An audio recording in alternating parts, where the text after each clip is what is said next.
Muhammadan abduhu wa rasuluhu allazi la nabiyya ba'da.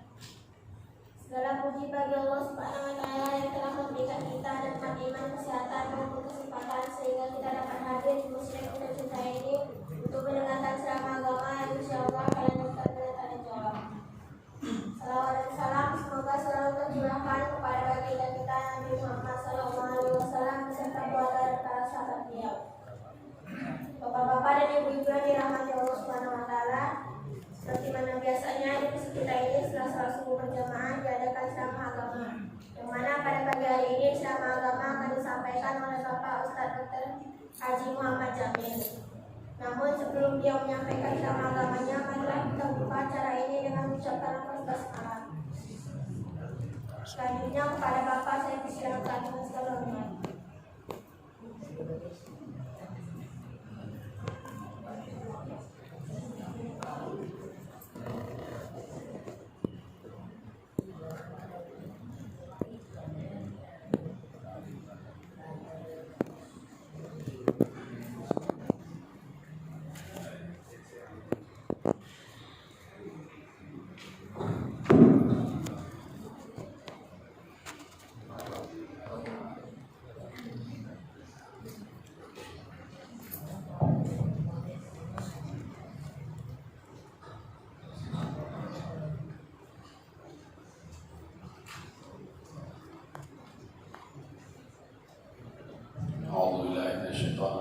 Bismillahirrahmanirrahim. Assalamualaikum warahmatullahi wabarakatuh. Alhamdulillahirabbil alamin. Wa bihi nasta'in ala umuri dunya waddin. Asyhadu an la ilaha illallah wa asyhadu anna Muhammadar Rasulullah. Allahumma shalli ala Muhammad wa ala alihi wa ashabihi ajma'in. Pertama sekali wajib kita bersyukur kepada Allah Subhanahu wa taala atas limpahan rahmat karunia kepada kita sehingga pada subuh ini, pada hari ini kita masih diberikan kesempatan, kekuatan, kesehatan, iman oleh Allah Subhanahu wa taala. Salam dan salam kita sampaikan kepada Rasulullah SAW. Allahumma shalli ala Muhammad wa ala alihi wa ashabihi ajma'in. Mudah-mudahan baginda Rasul terus menjadi tauladan bagi kita di dalam kehidupan kita, di dalam aktivitas kita, di dalam kehidupan kita sehari-hari. Yang saya muliakan Bapak, Ibu, orang-orang tua saya, para pemuka masyarakat, adik-adik, saudara-saudari, anak-anak saya semuanya.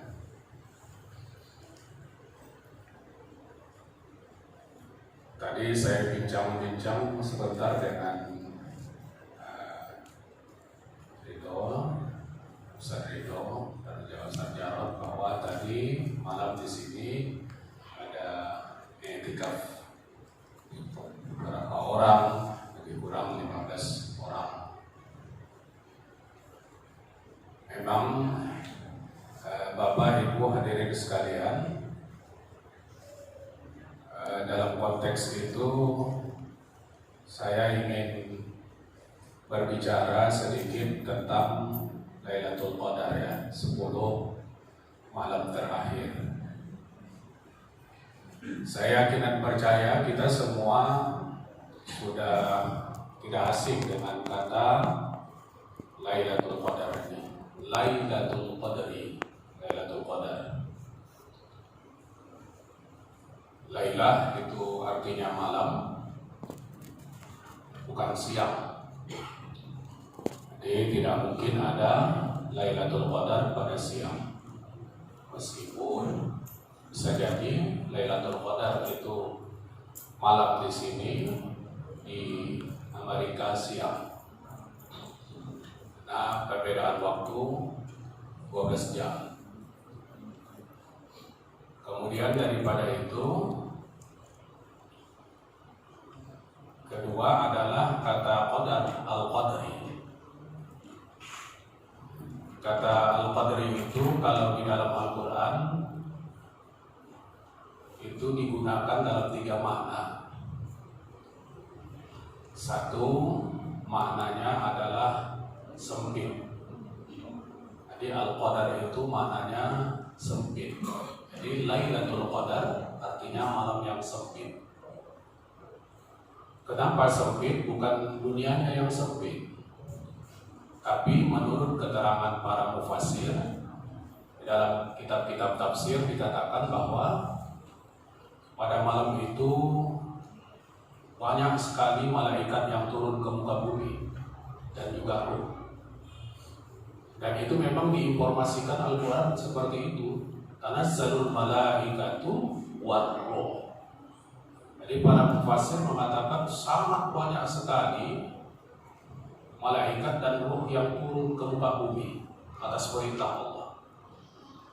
Jadi sehingga muka bumi ini sempit. Makanya Al-Qadar itu maknanya sempit, salah satunya. Cuman kita tidak menengok mereka karena perbedaan dan ketidakmampuan kita untuk melihat malaikat. Ngapain mereka turun? Perintah Allah. Menurut salah seorang pemikir yang sangat terkenal di dunia Islam dari Mesir, namanya Muhammad Abdul, beliau mengatakan bahwa di antara aktivitas malaikat yang sangat banyak turun ke muka bumi itu adalah mendatangi orang-orang semuanya pada malam hari itu dan membisikkan kepada mereka agar melakukan kebaikan-kebaikan di dalam kehidupannya. Jadi pesan-pesan, bisikan-bisikan oleh malaikat yang sangat banyak turun pada malam itu kepada orang-orang yang ingin didatangi oleh para malaikat. Ya, tentunya kemungkinan tidak termasuklah orang-orang yang tertidur nyenyak pada malam-malam 10 terakhir, dan juga tidak termasuklah orang-orang yang tidak bersiap untuk itu. Jadi sangat banyak sekali. Dan ini penafsirannya adalah penafsiran yang memang karena beliau adalah pemikir, sehingga beliau menyatakan seperti itu. Ada bisikan-bisikan, ada pesan-pesan dari malaikat-malaikat yang sangat banyak itu. Lailatul Qadar malam yang sempit, banyak malaikat. Kedua, qadar itu artinya adalah penetapan. Jadi Lailatul Qadar, dan penggunaan kata itu dalam Al-Quran memang di ayat-ayat tertentu artinya adalah penetapan. Apa maknanya? Jadi kalau kita hubungkan Lailatul Qadar itu artinya malam penetapan. Kalau tadi malam sempit, malam penetapan. Apa yang ditetapkan? Yang ditetapkan adalah perjalanan kehidupan manusia pada malam itu. Oleh para mufassir di sejumlah kitab tafsir, termasuk kitab tafsirnya Pak Quraisy Shihab Al-Misbah. Mungkin ada orang yang sudah alergi dengan Pak Quraisy Shihab, tapi kalau saya pribadi tidak, karena saya sangat menikmati kitab tafsir beliau Al-Misbah, kemudian kitab tafsir beliau yang sebelumnya yang Topal itu, yang kitab tafsir beliau berdasarkan urutan wahyu lebih kurang 800 sampai 1000 halaman. Itu Ustaz Ridho sempat 3 kali khatam saya baca. Saya ulang lagi satu khatam 1 kali, kedua kali, 3 kali, karena asiknya membaca yang beliau tulis itu sangat menarik sekali. Jadi malam penetapan, dan di situ dikatakan ada juga di antara para ulama ahli tafsir ditegaskan oleh Pak Quraisy Shihab bahwa yang ditetapkan itu 1 tahun ke depan. perjalanan kehidupan manusia itu. Wallahu a'lam. Jadi sehingga dengan demikian kalau kita pahami itu, maka kita akan bisa menangkap bahwa sesungguhnya ketika orang terbangun, ketika orang berdoa, ketika orang i'tikaf, memohon kepada Allah dan dikabulkan, maka perjalanannya ke depan akan menjadi perjalanan yang diridhoi, perjalanan yang diberkahi, perjalanan yang lurus, perjalanan yang bahagia, insyaallah. Jadi Lailatul Qadar adalah malam penetapan. Karena itu sangat dianjurkan pada malam 10 terakhir itu untuk banyak-banyak berjaga, jangan banyak tidur. Macam malam tadi, malam 25 untuk orang yang i'tikaf, kalaupun tidak i'tikaf di masjid, di rumah. Kalau bisa tidurnya agak lama-lama lah, 2 jam cukup. 12 jam 2 tidur dan 2 terus beraktivitas tahajud, baca Quran, berdoa dan lain sebagainya. 2. Yang ketiga adalah Lailatul Qadar. Qadar itu maksudnya adalah kemuliaan. Jadi sempit, penetapan, dan kemuliaan. Ini tidak diragukan, maknanya ini memang ada di dalam Al-Quran. Kenapa dikatakan malam kemuliaan? Karena pada malam itu turun yang mulia. Apa itu yang mulia? Adalah kalam Allah. Jadi memang turun Al-Quran pada malam Lailatul Qadar itu. Jadi sehingga malam itu malam yang mulia. Ketiga makna ini saya juga izin kepada Allah, ampun kepada Allah, dalam pemahaman saya sepakat dengan pendapat yang mengatakan bahwa makna Lailatul Qadar dengan makna ketiganya itu terhimpun di dalam makna kata Lailatul Qadar itu. Malam penetapan, malam kemuliaan, dan malam yang sempit. Sempit dalam arti kata banyak para malaikat yang turun ke muka bumi. Kemudian Bapak-bapak hadirin sekalian, kapan terjadinya malam Lailatul Qadar itu? Ini sudah sering kita dengar. Tapi ada di antara ahli tafsir, kalau kita baca buku-buku tafsir, itu akan ditemukan bahwa sesungguhnya ada sejumlah ulama, para mufassir yang mengatakan Lailatul Qadar itu tidak pernah ada lagi, kecuali hanya sekali saja. Kapan itu? Ketika turunnya Al-Quran dari Lauhil Mahfuz. Di mana Lauhil Mahfuz? Wallahu a'lam. Satu tempat yang hanya Allah yang tahu. Ke Baitul Izzah. Ke Baitul Izzah itu adalah ke langit dunia. Jadi situ malam Lailatul Qadar itu turun. Satu kali itu saja. Ada lagi Lailatul Qadar pada lainnya? Tidak ada. Menurut para sebagian ahli tafsir. Sehingga jangan heran kalau ada orang yang mengatakan tidak ada lagi Lailatul Qadar. Ada pendapat seperti itu. Karena Lailatul Qadar itu hanya terjadi satu kali menurut sementara mufassir.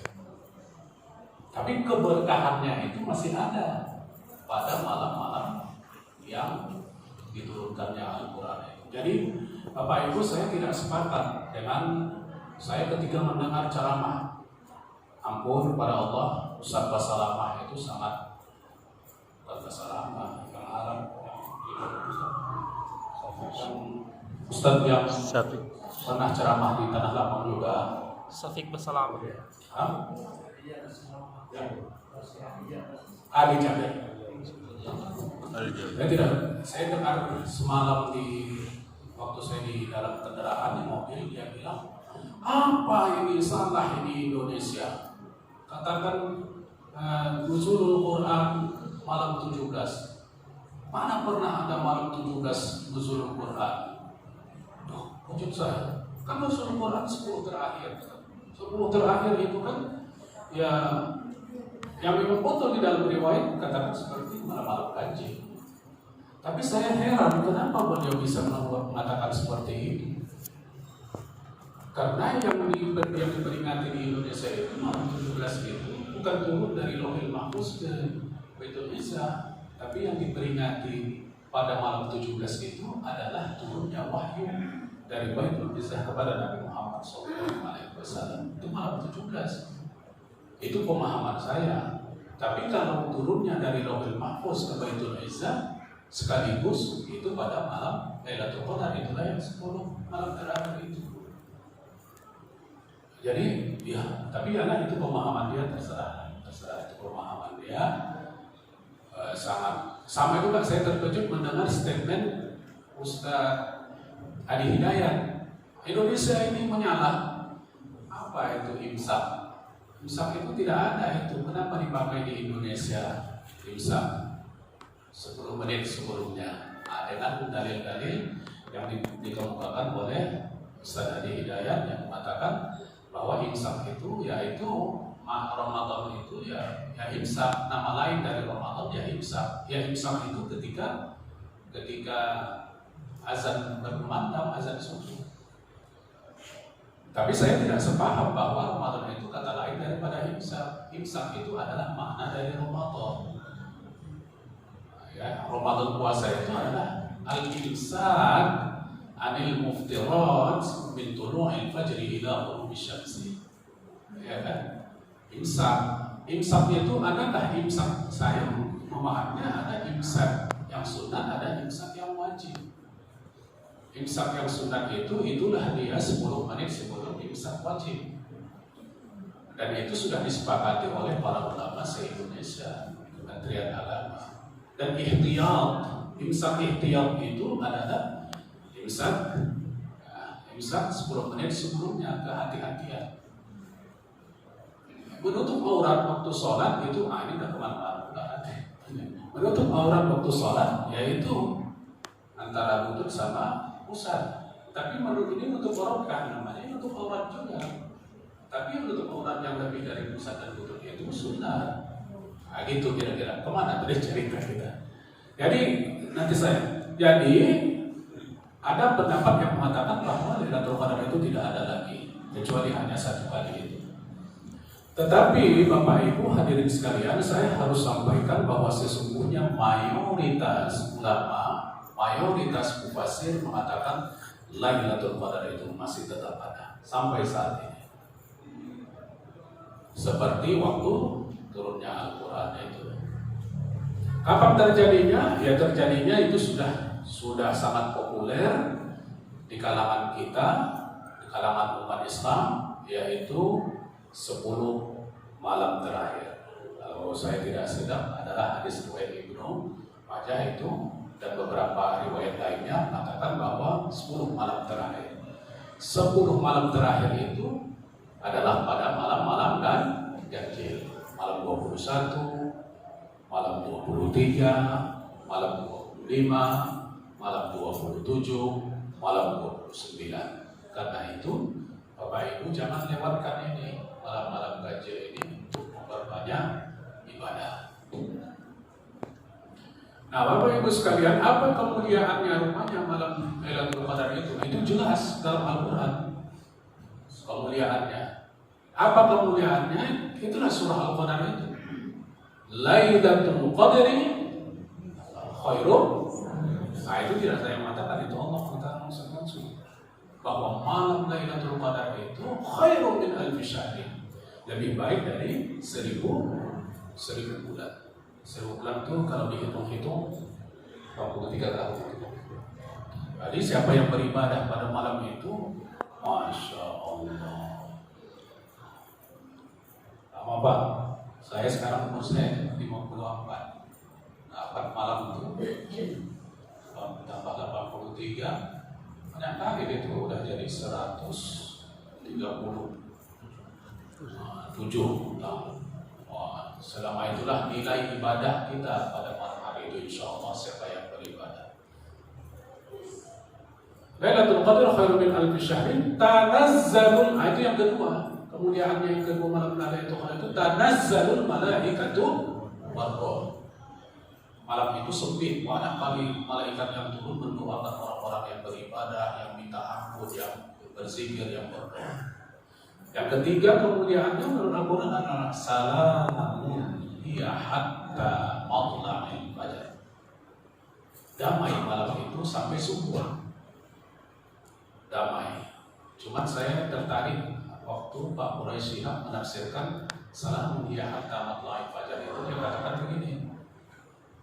sesungguhnya orang yang mendapatkan Lailatul Qadar itu di antara tanda-tandanya adalah orang yang damai di dalam kehidupannya dan menyebarkan kedamaian di dalam kehidupan sosial masyarakat. Masya Allah, saya terkejut melihatnya. Jadi kalau ingin melihat nanti siapa di antara kita, kalau itu kita terima pendapat itu, yang mendapat Lailatul Qadar adalah orang yang damai di dalam kehidupannya. Damai di dalam kehidupan itu ya diantaranya tenang, tidak terasa rusuh, tidak gelisah, tidak banyak gundah, tidak banyak mengutuk nasib, tidak banyak segala macam lagi. Dia ridho, radhiyallahu anhu,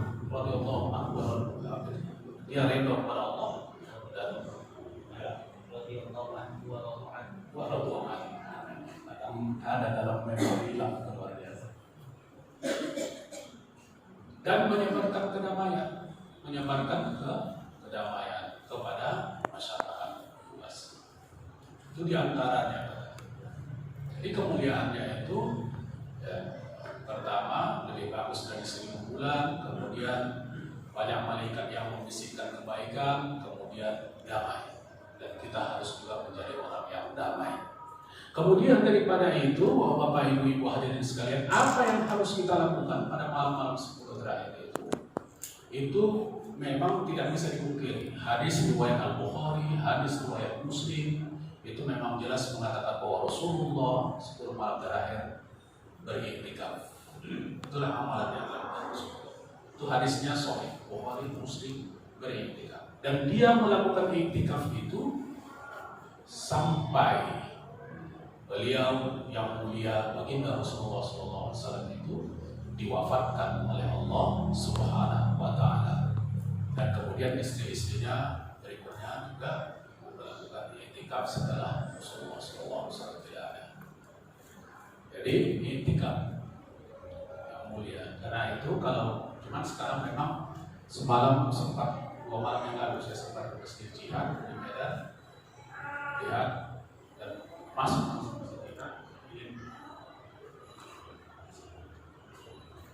melihat bagaimana aktivitas iktikaf di Masjid Jihad.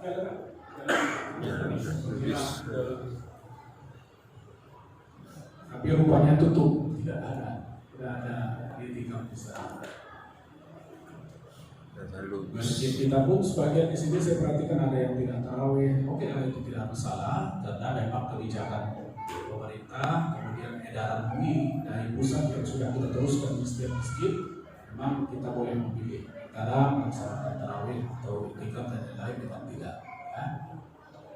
Kemudian apa doa yang paling direkomendasikan? Yang paling direkomendasikan oleh Rasulullah SAW pada malam Lailatul Qadar. Itu ada riwayat dari itu Aisyah pernah menanya kepada Rasulullah. Aisyah istri Rasulullah, kata Aisyah begini, ya Rasulullah, kalau seandainya aku tahu pada malam tersebut adalah malam Lailatul Qadar, apa doa yang aku baca? Kata Aisyah kepada Rasulullah SAW. Apa doanya Pak? Allahumma innaka afun tuhibbul afwa fa'fu anni. Allahumma innaka afun tuhibbul afwa fa'fu anni. Itu doa yang diajarkan oleh Rasulullah. Banyak-banyak orang baca itu. Banyak. Malam-malam akhir sebelum malam itu. Allahumma innaka afun tuhibbul afwa fa'fu anni. Dalam Al-Quran, Rabbana la tu'akhidna in nasina aw akhtana, Rabbana wa la tahmil 'alaina isran kama hamaltahu 'ala alladhina min qablina, Rabbana wa la tuhammilna ma la taqata lana bih. Wa'fu 'anna. Itu sama dengan fa'fu. Wa'fu 'anna waghfir lana warhamna anta maulana fansurna 'alal qaumil kafirin. Amin ya, kalau sudah saya Perhatikan ayat ini, luar biasa. Fa'fu anna. Fa'fu itu artinya maafkan. Tapi kalau dilihat dalam kamus, salah satu arti fa'fu itu adalah hapus. Artinya yang kita minta kepada Allah agar kesalahan, dosa, pelanggaran yang kita lakukan dihapus. Kalau sudah dihapus, tak ada catatannya sama sekali. Fa'fu anna waghfir lana. Kalau waghfir itu lebih di bawahnya. Karena ghafara itu artinya menutup. Buku ditutup Allah, tapi catatannya masih ada. Tetapi tidak diminta pertanggungjawaban oleh Allah Subhanahu wa taala. Itu dalam makna. Jadi Allah innaka afuwun tuhibbul afwa fa'fu anni. Jadi ketika berdoa banyak, di antaranya doa yang diajarkan Rasul kepada Aisyah itu, kemudian qiraatul Quran, tadabbur Al-Quran. Karena apa? Karena memang malam itu diturunkan Al-Quran. Kenapa itu tidak? Karena Rasulullah pada malam lahir itu tadarusan dengan Jibril satu kali satu tahun. Tetapi kalau Ramadan berkali dia dalam riwayatnya seperti itu, tadarus memperdengarkan bacaannya kepada Jibril. Jadi dia membacakan ayat itu kepada Jibril. Kenapa kita tidak?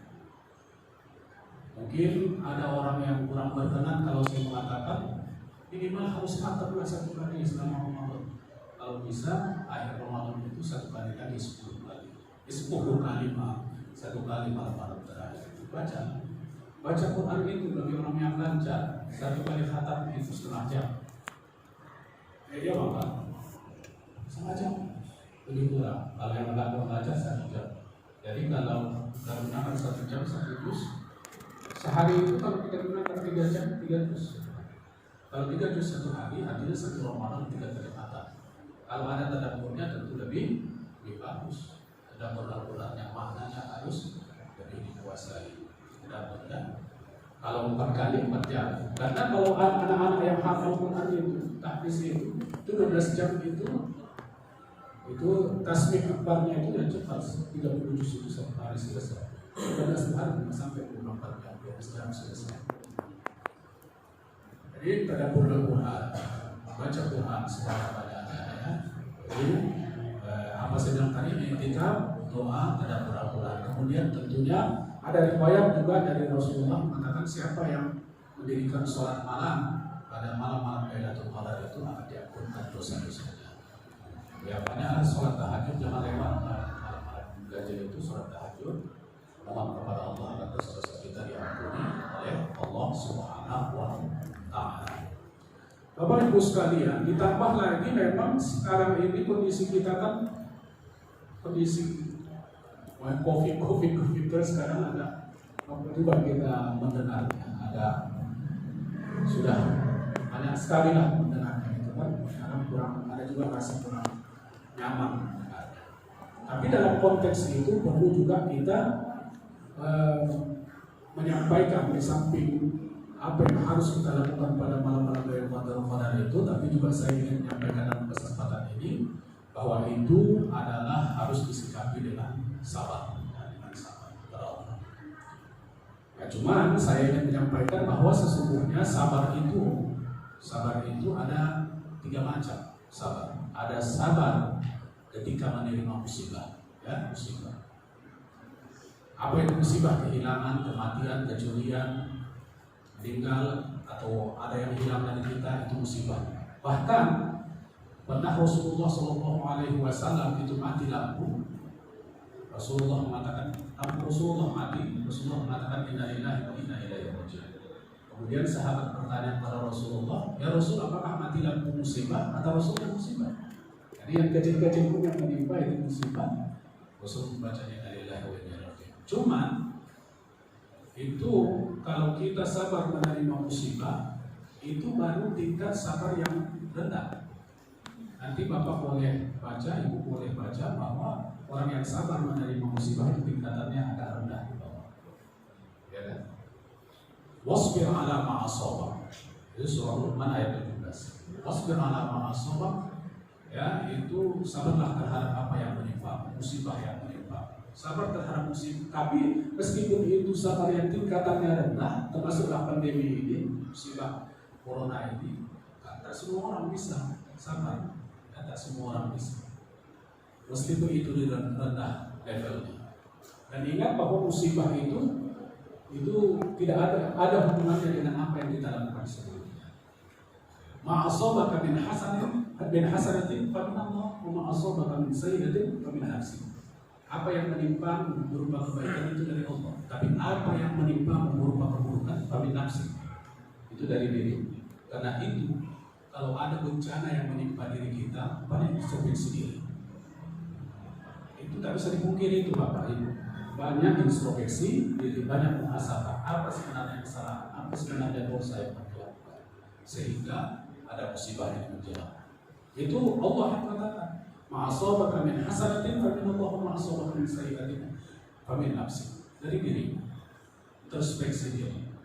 Tapi sabar terhadap musibah ini levelnya masih di bawah. Terus di atasnya apa? Di atasnya itu adalah sabar ketika tetap menjauhi larangan-larangan Allah. Jadi sabar kita untuk terus tetap tidak menjalankan yang dilarang oleh Allah itu levelnya di atas itu. Larang mencuri, dilarang berzina, dilarang minum khamar, dilarang berbohong, dilarang segala macam itu. Itu levelnya di atas itu. Dibandingkan sabar dalam menghadapi yang paling tinggi menurut para mufassir adalah sabar ya, fa'budhu wastabir li ibadatihi. Fa'budhu wastabir li ibadatihi. Sembahlah Allah dan sabarlah dalam menyembah Allah. Maksudnya apa? Maksudnya sabar yang paling tinggi dalam kehidupan kita ini dalam agama Islam adalah sabar ketika orang bisa konsisten, ketika orang bisa istiqomah, ketika orang bisa berkelanjutan untuk menjalankan perintah Allah. Wajib itu.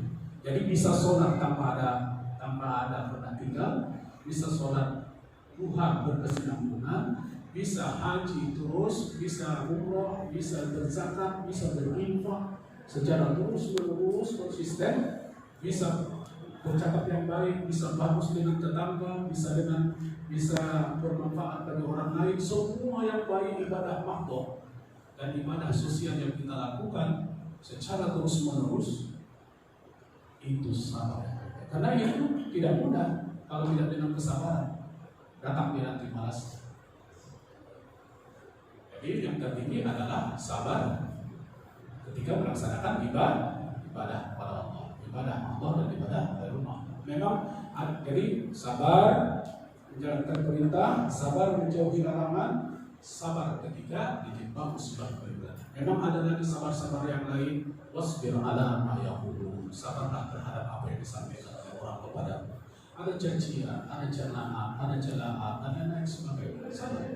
Rasulullah pun begitu. Caca orang, tukang sihir, gila, segala macam. Sabar. Ya. Karena itu tak heran kalau dia kemudian disebut Allah wa innaka la'ala khuluqin azim. Engkau yang Muhammad akhlakmu sangat luar biasa tinggi. Ya kan? Kemudian musta'inu bis-shabri was-shalah. Kita tolonglah kepada Allah dengan sabar dan salat. Jadi kehidupan kita yang sekarang ini dilanda musibah, dilanda pandemi, banyak-banyaklah kita beribadah, banyak-banyaklah kita mohon ampun kepada Allah, banyak-banyaklah introspeksi diri. Hadirin sekalian, itu yang bisa saya sampaikan pada subuh hari ini. Mudah-mudahan pas ada manfaatnya. Mari kita isi malam-malam subuh terakhir ini dengan amal ibadah, dengan doa yang banyak, dengan zikir, dengan sholat malam, dengan baca Quran. Kemudian kita hadapilah semua permasalahan hidup, permasalahan pribadi, keluarga, masyarakat, bangsa dan negara dengan sabar. Tapi sabar bukan berpangku tangan. Ada upaya-upaya, ada usaha-usaha, ada kreativitas yang harus kita lakukan, berjuang terus. Tadi ayat yang dibacakan oleh Imam Ananda Ridho mengatakan tidak ada musibah yang turun ke muka bumi ini illa bismillah. Dari yang dibacakan, tidak ada musibah yang menimpa kecuali dengan izin Allah. Dan satu kata, kita asobatkum musibah, qalu inna lillahi wa inna ilaihi raji'un. Itu filosofinya luar biasa, maknanya luar biasa. Bahwa semuanya yang datang di muka bumi ini, yang datang kepada diri kita, masyarakat kita, bangsa kita, itu semuanya dari Dia. dan itu pasti ada hikmahnya, itu pasti ada pelajaran di dalamnya, itu pasti ada kebaikan di dalamnya yang kita tetap perlu bisa menangkapnya apa di sebalik itu semua. Allahu a'lam bishawab. Wassalamualaikum warahmatullahi wabarakatuh. Waalaikumsalam warahmatullahi wabarakatuh.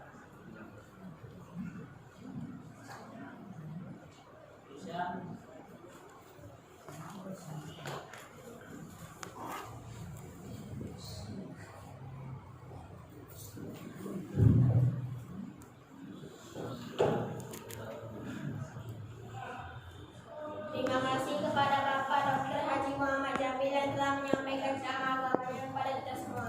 Semoga apa yang disampaikan dia dapat bermanfaat bagi kehidupan kita sehari-hari.